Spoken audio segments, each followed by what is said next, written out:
Good morning girls.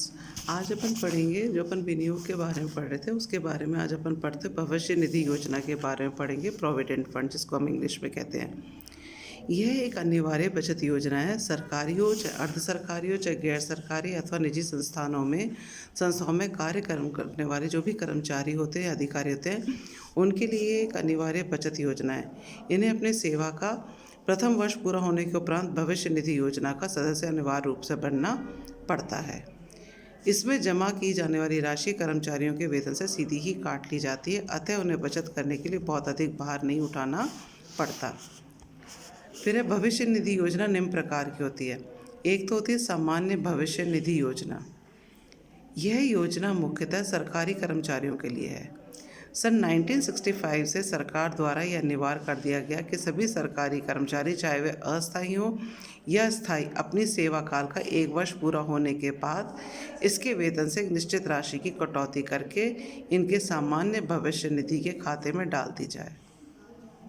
सामान्य भविष्य निधि खाते में कितनी राशि की कटौती की जाए, यह कर्मचारी के वेतन एवं सरकारी नियम पर निर्भर करता है, जो समय समय पर परिवर्तित होती रहती है। इस खाते में जमा राशि पर चक्रवृद्धि ब्याज मिलता है। इस खाते का हिसाब किताब कर्मचारी के खाते द्वारा रखा जाता है। कर्मचारी यदि चाहे तो इसके डुप्लीकेट कॉपी अपने पास भी रख सकता है।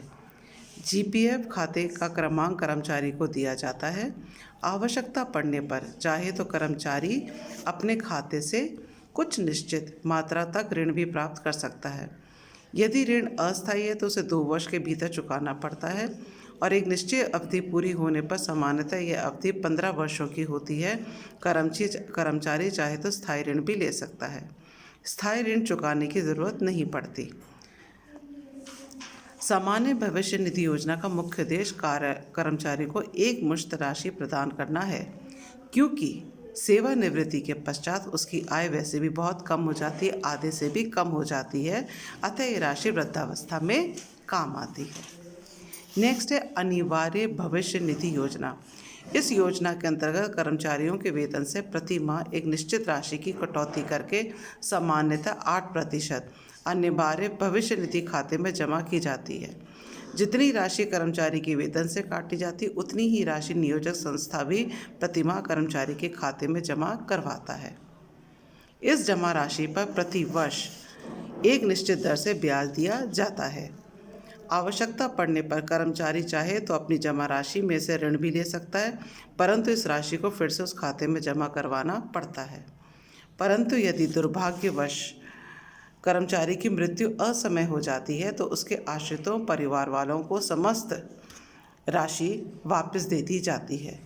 यदि कर्मचारी नौकरी छोड़कर अन्य का नौकरी करने लगता है तो इस परिस्थिति में उसकी समस्त जमा राशि ब्याज सहित उसे लौटा दी जाती है।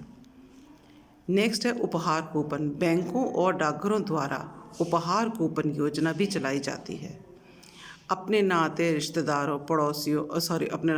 दोस्तों, प्रियजनों के शादी विवाह, जन्मदिन, पार्टी, मुंडन आदि अवसरों पर चाहे तो उपहार कूपन भेज सकते हैं।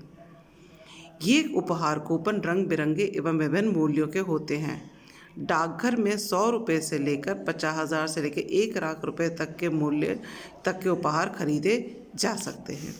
तो ये बच्चों आज मैंने आपको बताया भविष्य निधि योजना, जो कि 2 तरह की होती है। एक तो होती है सामान्य भविष्य निधि योजना और दूसरी होती है अनिवार्य भविष्य निधि योजना, जो मैंने तुम्हें आज बताई, और दूसरा बताया तुम्हें मैंने उपहार कूपन के बारे में।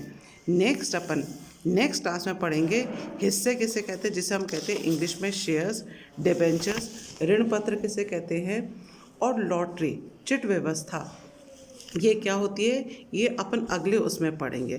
क्योंकि भविष्य निधि योजना जो हुई और जो सामान्य भविष्य और अनिवार्य निधि योजना ये अपन पढ़ लिया। अब मैं नेक्स्ट क्लास में आपको बताऊंगी हिस्से या अंशदान, जिसे कि हम शेयर्स कहते हैं, जो कि आजकल बहुत बड़े बड़े उद्योगिक कल कारखानों की स्थापना करके चलाने की इनमें व्यवस्था की जाती है। तो आज अपन पढ़ेंगे, नेक्स्ट क्लास में अपन पढ़ेंगे हिस्से या अंशदान, डिबेंचर्स जिसे हम कहते हैं ऋण पत्र, और लॉटरी चिट व्यवस्था, ये हम अपनी अगली क्लास में पढ़ेंगे।